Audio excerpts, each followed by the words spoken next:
Ladies and gentlemen, welcome into another edition of Deportes Nation podcasts.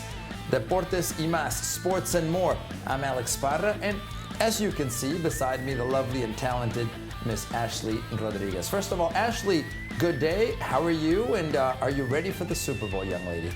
I am so ready, Alex. Hello, everyone. Welcome to Deportes Nation. I'm doing great. We're just couple days away from the Super Bowl. I'm excited. I actually just put out a poll on Twitter to see who people vote for or who they believe is going to be the new champions, Alex. So we have the Tampa Bay Buccaneers, then we have the Kansas City Chiefs. I'm excited.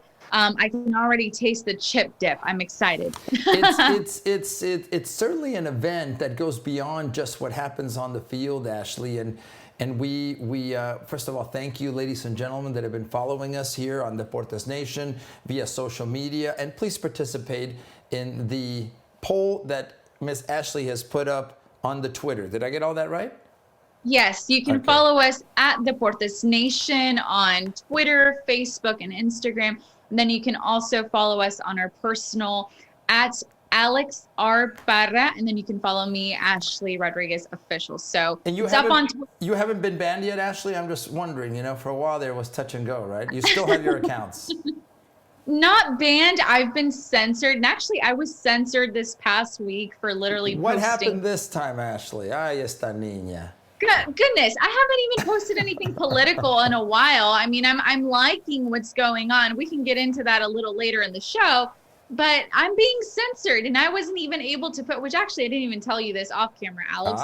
Well, you know what? You're on camera. You might as well do it now. We're live when we're doing this. No, I wasn't able to completely promote last week's episode because it kept saying that it didn't meet Twitter's guidelines. And I'm like, this is bull. Really? Because bull I know. Beep. Yeah. Yeah. It's but now I was able to tweet something out today, so I think Twitter's happy with me again. But we're being censored. There's a whole conversation to be had there, Ashley, about social media, about when social media allows us to do, and we talked about this a few weeks back. We're just on their platform, renting, leasing. They own it, they run it, they control it. We make no bones about that. The moment they're not happy with Uncle Alex or Miss Ashley, they're going to cut it off. It's that simple, isn't it? They're not happy with me, and I don't know why. I mean, I basically use Twitter right now for news, to follow news. I follow a lot of our Houston area colleagues in the sports world, right. News anchors, a lot of news stations. Definitely use it a lot for sports. I follow a couple athletes on there to see what they're tweeting and talking about. So, I mean, it's nothing that I would say, oh, it's inappropriate or I shouldn't be doing this, but especially not with the promotion of Deportes Nation. I think that Twitter's just being a hater. It may very well be. Maybe a topic for another day. Back to the Super Bowl, Miss Ashley.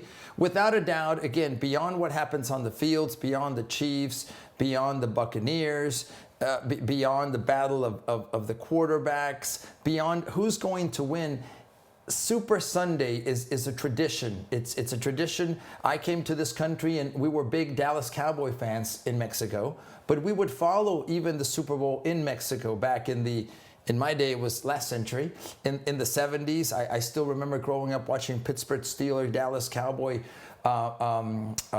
Super Bowls, and it's huge. One of the things that I think it's interesting to discuss is the approach that many people have to the Super Bowl. For some, it's strict entertainment. For purists and certainly fans of the teams that are in the Super Bowl, Ashley, it's about winning and it's about having a competitive team. But I think everybody can find something in this spectacle.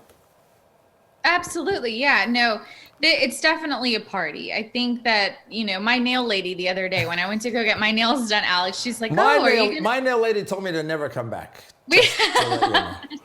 You're past the point of help, Alex. I agree 100%.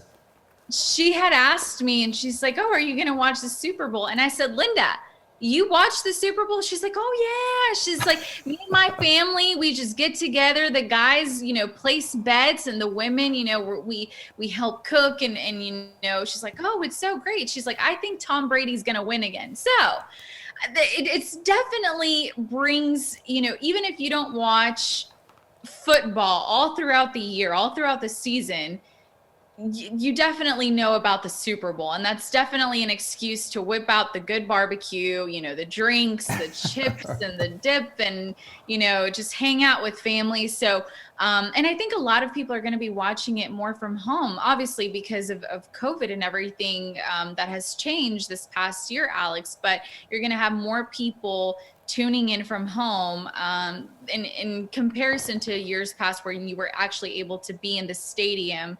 Of course, even then it's limited because of, how many people can fit in the stadium. But Sure. in regards to COVID, you're definitely going to have an excuse to stay at home and watch the game. This year we have another first in what is the evolution of I'm going to use this term, gender roles in sports. We know that Sarah Thomas will be officiating, the first woman to officiate a Super Bowl. Obviously, it's a landmark. A landmark will be a landmark day. It's an amazing achievement. In another way to look at it is, why has it taken 55 Super Bowls to get to this point, right?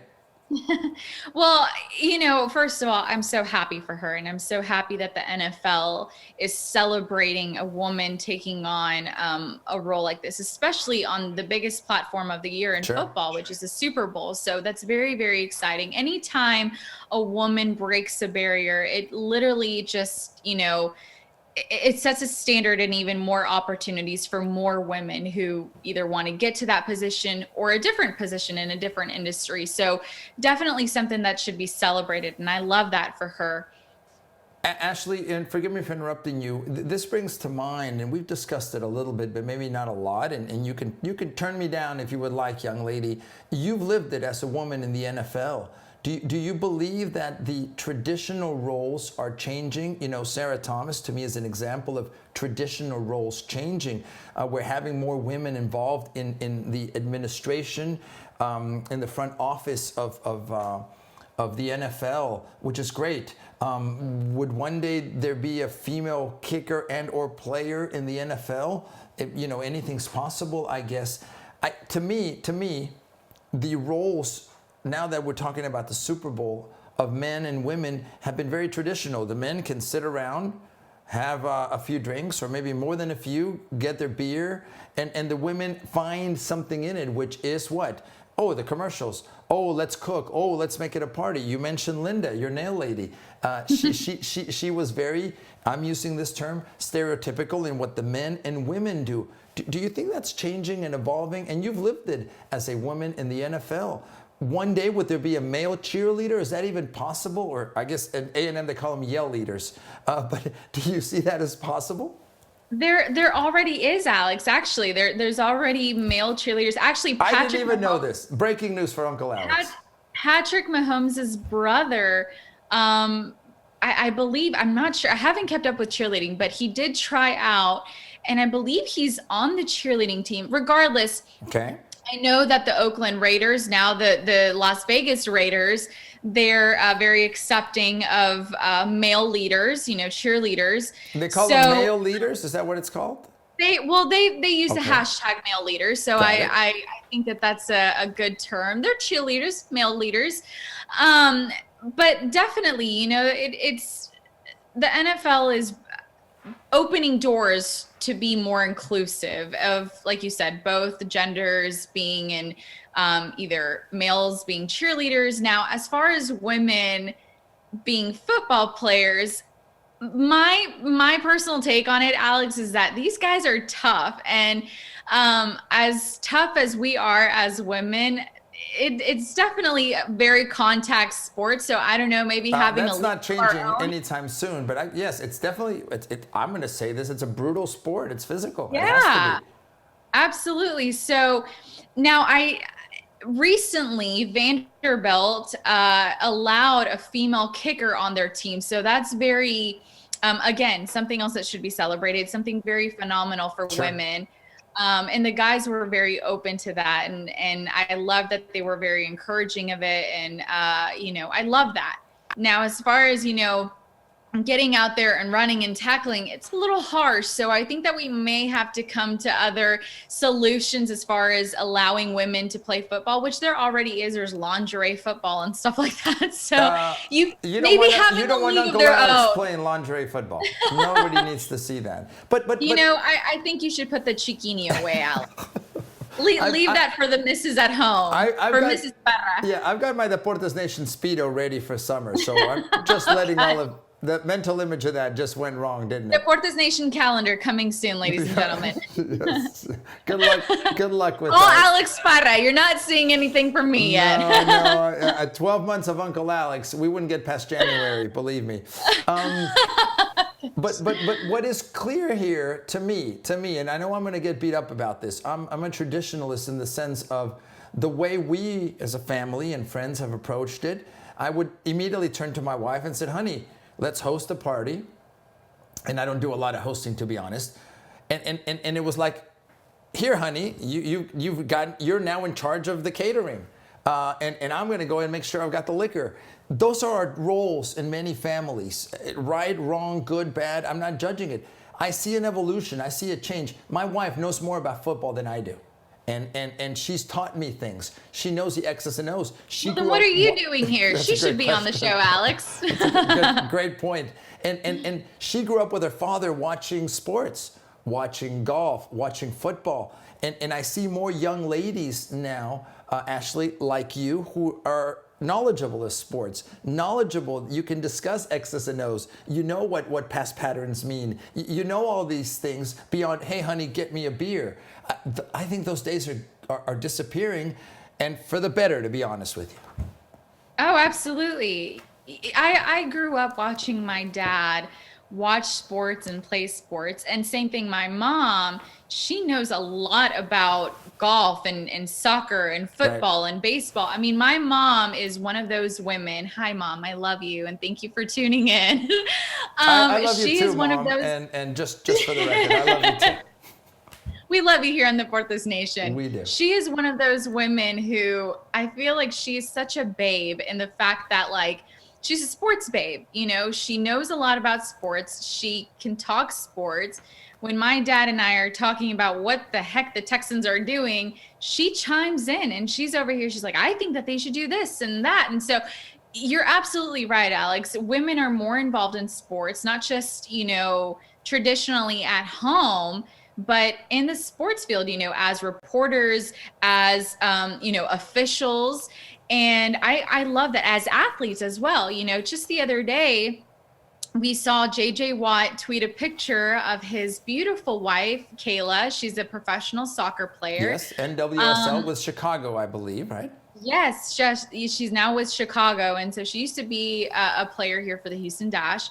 But anyways, he just, you know, gushed over her and was completely, you know, taken back as to this awesome picture. You know, you could really see all the muscles in her legs. And so again, very athletic, but very sexy. You know, I love that. And women have that, how do you say, je ne sais quoi to being sexy and athletes. Sure. And so anyways, I think that it's so great that this is being celebrated. And like you said, that for the better and those roles are now being merged together. Now, let me flip the switch on you, Ashley. There are a lot of men who frankly don't know sports and don't feel obligated to say, look, I know every stat about the quarterbacks in this year's Super Bowl. Talking about gender roles, it's okay not to be into the Super Bowl as far as X's and O's and betting. But hey, I want to have a party. Let me have some white wine and relax and enjoy it. And I'm not questioning their masculinity. I'm not questioning their sexuality. For some people, it isn't their cup of tea. In the traditional roles, it's been, well, as a man, you better know about football. You better know what's going on. You better know about that trade. There's some people that don't have to know that to be men, to be masculine. And I think that's part of the conversation we're having today, that, again, I'm going to get in trouble probably with my terminology, that this traditional event can be inclusive for people who don't traditionally watch it. And that's an important, and that's yes. that's a way that we can include more people, and that's a good thing. Absolutely. Yeah. Look, I love the fact that certain things are being celebrated. The NFL is breaking barriers. We're seeing this in sports. Now, we realize that women can do certain things. Men can also do certain things that, like you said, traditionally it would be frowned upon and unmasculine. And, so what I think, and this is my take on it, Alex, is heck, who cares? If you don't like football, that's fine. You may like soccer, you may like golf, and if you don't like Sure. sports and you may like other things, that's fine. I don't like to complicate things, and Alex, I know that you don't either. If you enjoy something, cool. If not, hey, it's an excuse, like you said, to enjoy wine or beer or some good food, come together. Or no alcohol at all, by the way. Yeah, exactly. There's no complication in this, ladies and gentlemen. If you like something, go out there and do it. Now, I will say the NFL isn't doing this, meaning the inclusion, the opening out of the kindness of their hearts. It's business. It's important for them to have anyone and everyone talking about the Super Bowl ads. Because why? Because then that allows their sponsors who are paying to be on the Super Bowl to pay more money. So this is a marketing and business strategy to say, how can we open this up to everyone? And this helps the NFL, this helps owners, this helps players, this helps coaches. It helps everyone financially. So they want to make it big. They want to make it bigger and include anyone and everyone who's even interested in the NFL. Now, it's gotten to the point, and this is one of my pet peeves, if you will, what they had in the past called Media Week, where it was a circus, Ashley. You would have literally, and I personally will say this, Spanish language media would show up who never had any idea about the game, dressed up as clowns or dressed up as ballerinas just to get attention. Do you have experience with this, Alex? I was the ballerina. I was the ballerina. Just to get attention and to get some media coverage, and I get it, right? But when I have a conversation with some purists in the sport, and one of them is our good friend Enrique Vasquez, he would say, oh man, this is a disaster. Let's ask football questions. It's no longer accepted as that. It's entertainment. It's supposed to be fun. Oh, and by the way, they're playing a football game. I think that the media, major news networks and even, quote, journalists Whatever are that is. just entertainers now. Yeah, whatever that is. Yeah, I journalism today. I like you said, it's all a circus. It's all entertainment. And I personally miss, pre-COVID and even pre 5 years ago, when journalism and talking about sports journalism to be exact, right. Talking about sports was exactly that. We were focused on sports. We were focused on the athletes and what was going on the field. Now there's a whole, agenda behind it, whether if it's politics, more business related, Sure. We're pushing certain, in the sense, there's certain things in the sense that it is better. And there's other thing that pushes people away. And like you said, bringing business into the mix, Alex, this past year, there's been a lot of politics that has been really been a forefront in what we see in sports. And that's driven a lot of people away, even men who have been very dedicated to religiously watching football on Sundays. They no longer want to support the NFL. They no longer want to support major league sports because they're tired of it. So I really think that the NFL, like you said, there is a certain business aspect that they have to push some sort of inclusivity that comes with it. But at the same time, there's other factors that bring into the mix with their business. Well, you mentioned the cultural and social, I believe, era that we're going through. And I think that's going to change sports because people who are tired now of hearing about these issues and just want to be entertained will say, look, if this is a league, and I'm going to use this analogy, if the NBA is preaching at me every week, whether I agree or disagree, that's not what I want. For many people, I just want to watch the show. Just give me the show. That's what I want. Let me get my politics elsewhere. Let me get my culture elsewhere. That's a choice they have. Right or wrong, I'm not judging it. That's a choice they have. I'm interested in seeing, Ashley, if ratings actually do go up relative to previous years, and if there's a pattern here with the COVID era NBA. We know the NBA Finals were not watched as much as previously with LA Lakers just winning. So it is affecting people because they have a choice in the marketplace. So I'm into including everyone. I'm into having and enjoying it, but giving it its context. And in a little while, we're going to talk about so-called journalist, Ashley. But as it pertains to the Super Bowl, it's the biggest sports event. Some people would say the World Cup final, certainly the Olympics are there, but the magnitude of this Super Bowl is really something I think any sports fan, any fan of a spectacle can really enjoy, at least one way or another. The coverage, the commercials, the game itself, the pre and post, it's really become, for many of us in the United States at least, it's a cultural must. It's being American. It's very American. It is. If you don't watch the Super Bowl, well, you're not American. No, I'm just joking. I think that it's something that is just so much fun. I love it. Like I said, it's an event. It's an event that you're able to enjoy with your family.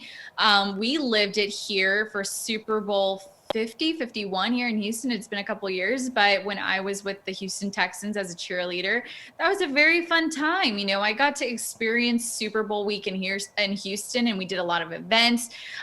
You know, here in Houston, we have the George R. Brown Center, and they filled that up with a lot of cool events and cool little NFL stations. And so it's really, as a cheerleader and being part of the NFL at that point in my life, it was so cool to experience a Super Bowl in your hometown, and especially being an NFL cheerleader, that's an experience that no one can take away from me, regardless of, you know, so many things that happen in my NFL career. That's something that I'm very, very blessed to have experienced. And so it's a spectacle, like you said, and you get to enjoy it, and being part of that spectacle made it even more special. It truly is something that when you're on that field, and you know, we've talked about this before, sure, Alex, when you're on that field, either as a reporter or as an athlete, you know, even as a bystander, security, whatever it is, when you're standing on that field and you're watching this game happen and feel the energy of the fans,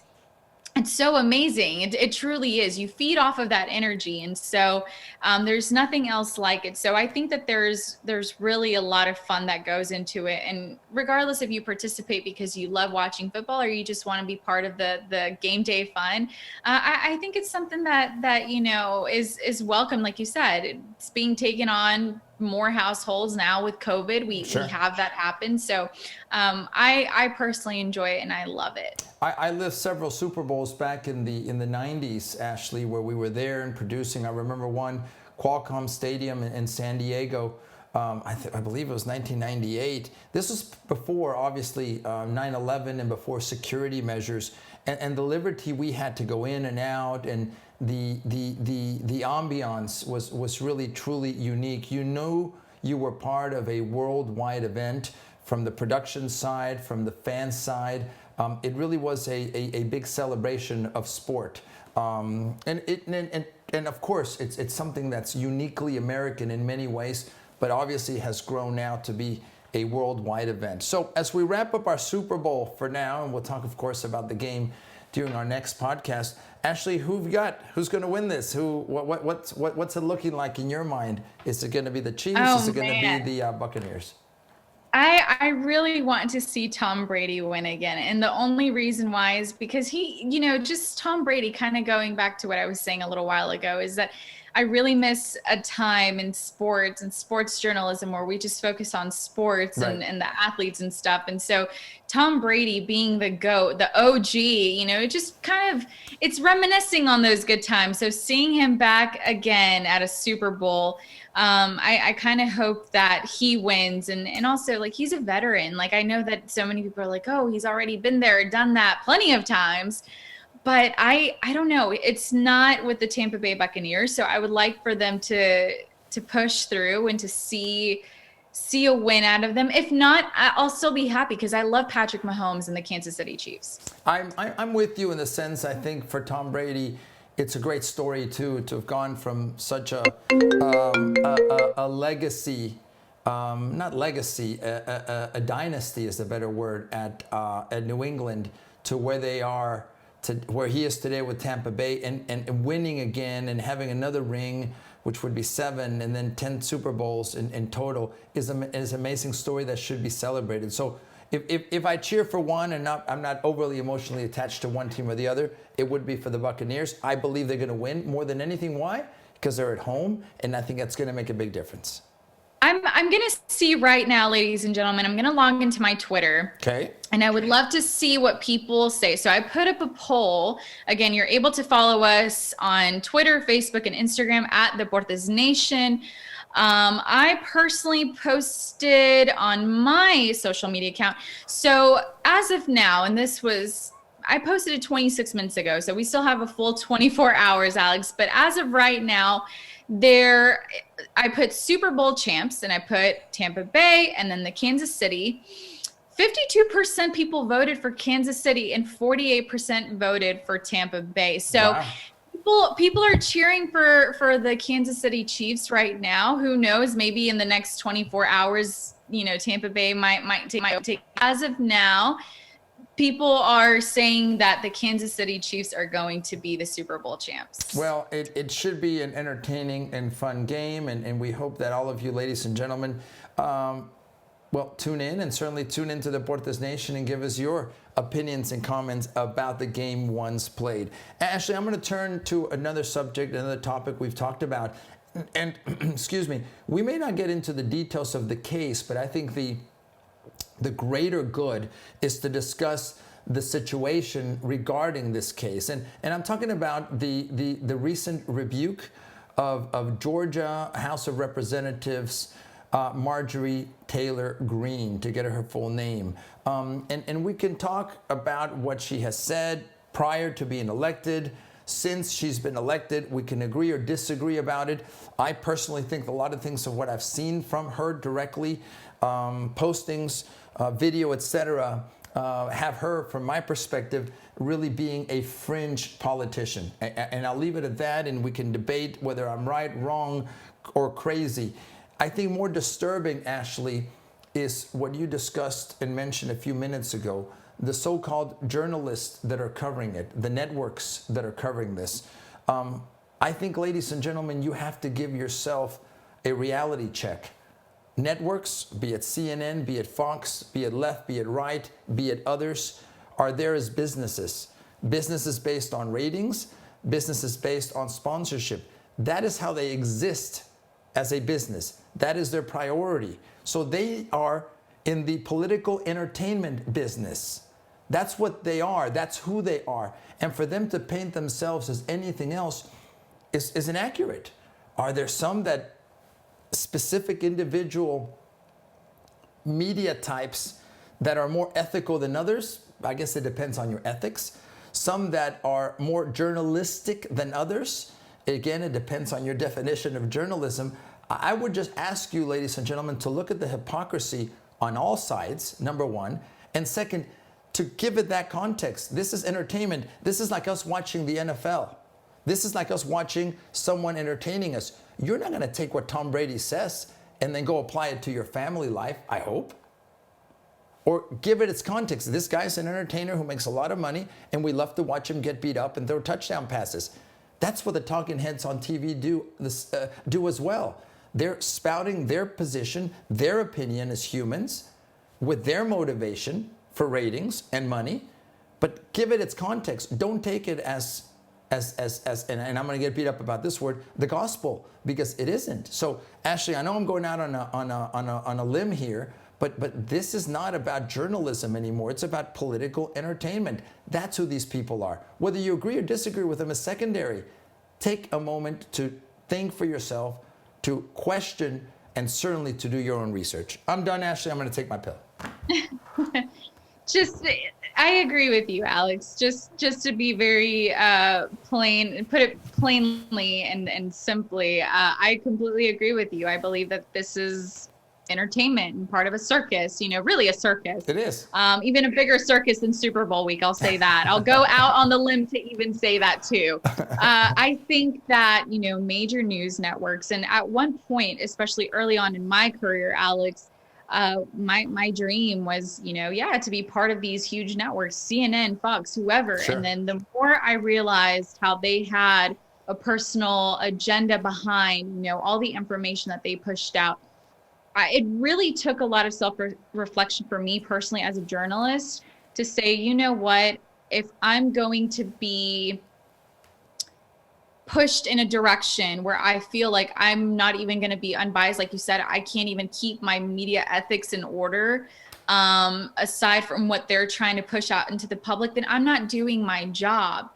And so we're not doing our job as journalists and being very, unbiased and being just straight and forthcoming with Sure. the actual news, factual news.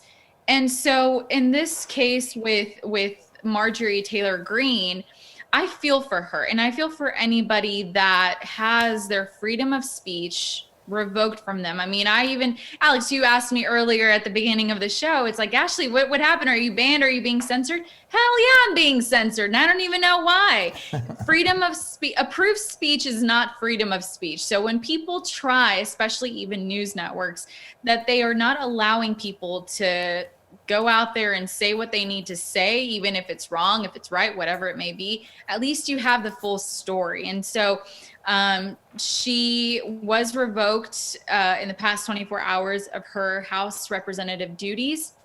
She is a state representative of Georgia, ladies and gentlemen. So this is and elected by a huge margin. And look, the only thing I'll say, and I promise I'll give you the microphone back, Ashley, is that I don't think her rebuke of not being on committees is something that takes away her freedom of speech.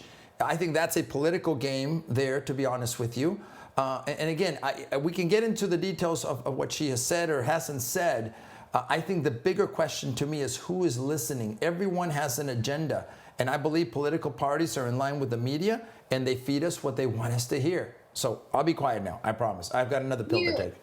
You can't please anyone anymore, Alex. And honestly, I've kind of taken that step here, even in our own show. I mean, with Deportes Nation, I'm like, hey, you can't win them all. You can't please them all. No. You might as well just go out there, have fun, and say what you want to say. Because at this point, there's so many people that want to cancel. I'm so tired of cancel culture and, oh, you're wrong and stuff. Even as women in journalism, just a while ago, we were talking about women's roles in sports. Sure. My personal experience as a journalist, and I just said what I stand for is to try to be as unbiased as possible when I'm forthcoming with information to the public.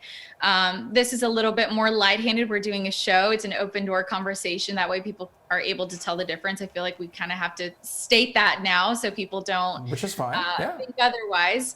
But for me, being even in sports, there are people that, I've been very fortunate to not have anyone come at me, or especially other men, say, oh, you're this or you're that, but I've seen it happen. And so how that ties into this, we have people that are trying to do news, or that are on the other side of the camera being the interviewee.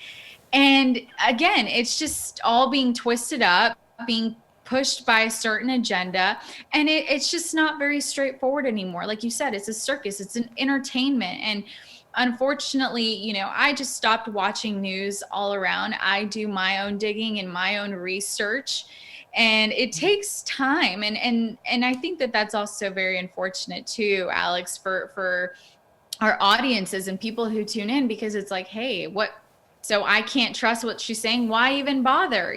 But again, people get sucked into this political entertainment, this show, and they take that as this is actual information, this is facts. And it's not. It's entertainment, and it's opinions that, are being portrayed as facts. And so I think that that's where the line is crossed. And again, I have no issue with that. We have all kinds of programming. We have all kinds of reality shows where people do all kinds of things. More power to you. If you can get ratings, if you can make a living, do it. But the disclaimer should be that these people are not journalists. They're entertainers. And enjoy it. You're making probably a lot of money. You get to talk about what you want to. But you, meaning us, the audience, should give it that context. Hey, this guy's just entertaining us. I'm not taking what he's saying seriously. It's great for a laugh, and I get that it's slanted because he's got an agenda. Okay, and they should also, these talking heads, actually accept that. I think they get offended when they're not treated as journalists, and I'm talking on both sides here. Yeah. They're entertainers. It's okay. Just give them that context. I don't mean to belittle. It's not belittling. It's just, I believe, stating facts. Again, I think these days, Ashley, even facts are questioned. There are certain things that if people aren't happy about, they just say, well, that's fake news. I don't like it. I'm moving on to the next thing. We're really in a tough situation. Quickly, I'll also mention, when it comes to freedom of speech, you mentioned something interesting. It all has to do with the terms and conditions. We have terms and conditions that we follow here because of the outlets that control the dissemination of our message. The terms and conditions are actually what dictate your freedom of speech. That's the truth. Oh, yes. And look, I use the term approved speech is not freedom of speech. Yeah. So truly, like you said, we are kind of borrowing that freedom from people who control it, these networks, these platforms that control what is being pushed out, what information they want to say, hey, this is good stuff, let's go ahead and push this. Where in other hands, that's not necessarily the case. It kind of gets shadow banned or kind of pushed underneath, and it's not pushed out there for information to go viral. So all of it is controlled. And I think that the sooner that society comes to accept that everything is controlled, there's always some sort of hidden agenda, whether if it's business or politics or both, whatever it may be, money, it's easier to accept the facts and see things for what they are when we just know what those facts are. Sure. Now, I'll tell you another one.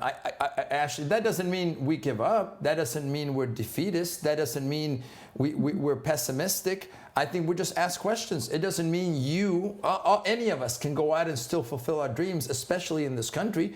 It just means being aware, being open to the reality that's around us, and not live, I say this, and people are going to get mad at me. Don't be an innocent citizen.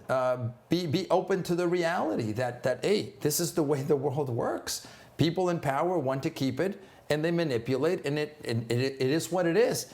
Because one day, maybe, if you, ladies and gentlemen, would be in that place, you'd want to keep that power too. It's a human and natural, I say, emotion, a natural reaction. Hey, I've got this, and look what it's bringing me, and I'm able to influence others for good or for evil. I'll say, why would you want to lose that? And I think that's part of our political culture. They've been entrenched there for many, many years. This is one of the good things I saw about President Trump, Ashley, that he wanted to really get rid of that political culture.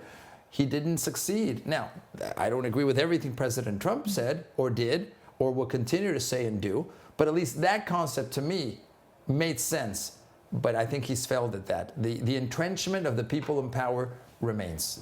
Again, I'll take another pill now, Ashley. It's completely fine, Alex, because I agree with you. I think that we're agreeing too much today. I think it's a little scary. Is there an agenda here? It is. Ladies and gentlemen, you're one to decide. No agenda. Just kidding.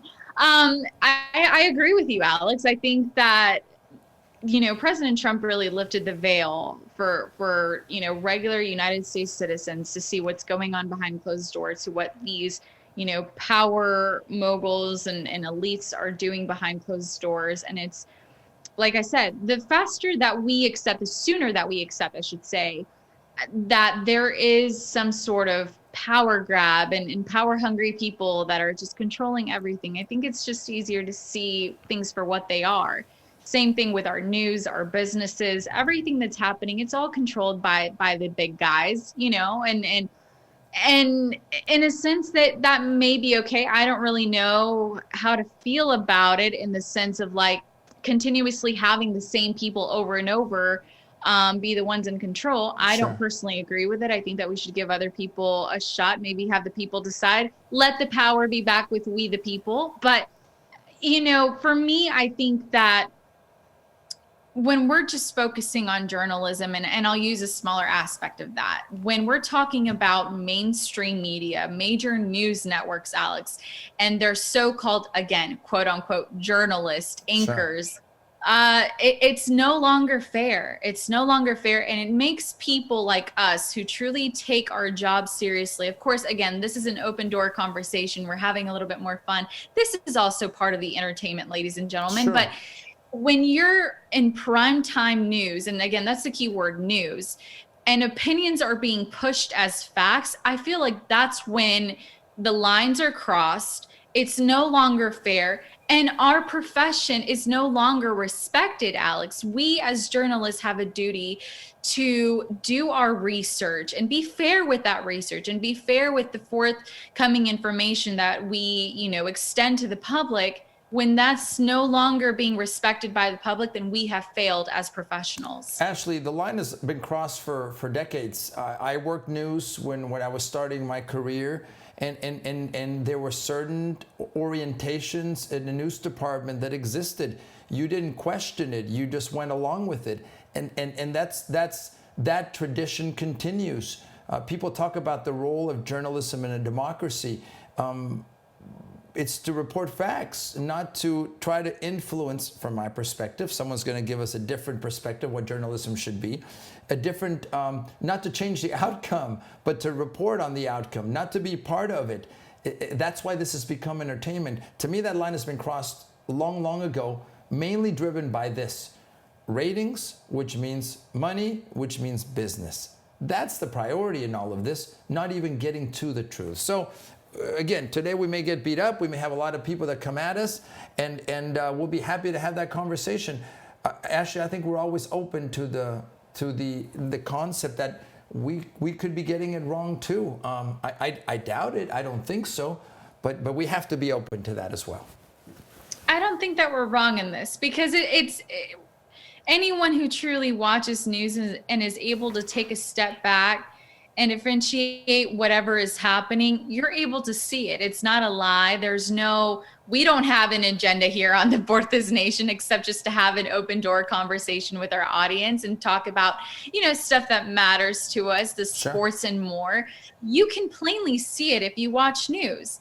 The hypocrisy that happens with CNN and Fox News, what happens with these, again, quote unquote, journalists and anchors, it's no longer respected. I no longer respect it, and I personally no longer want to be a part of it.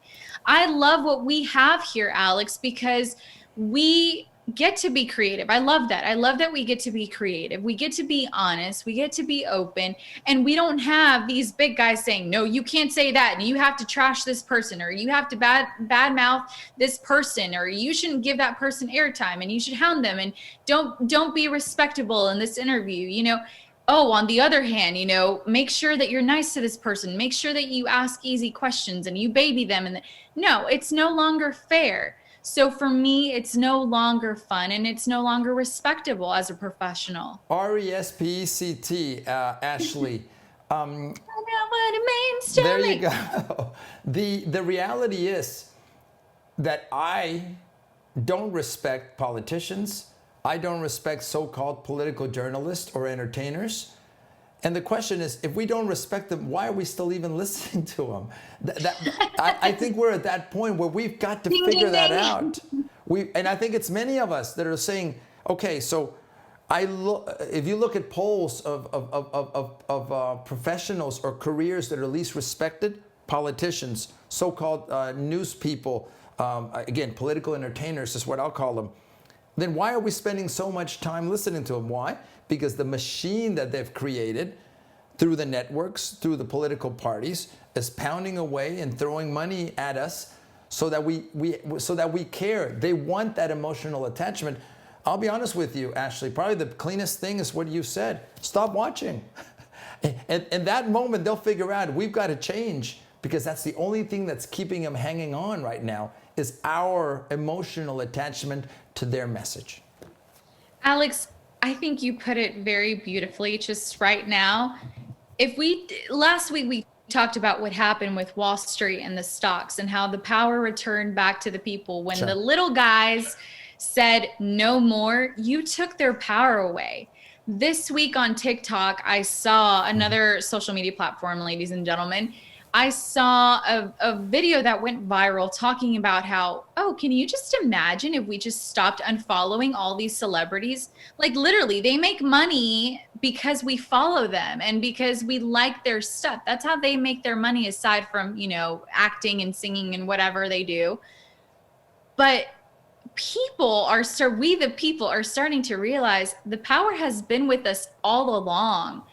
And if we implicate that into the news and we just say, you know what, this week, I'm not going to do it. Turn off your TV, turn off the radio, turn off whatever, wherever you get your news from, cancel those social media platforms, cancel those subscriptions. The power will be returned back to the people. And there you have it, problem solved. They are going to squirm. When the 99% take back the power, Alex, that 1% will be diminished.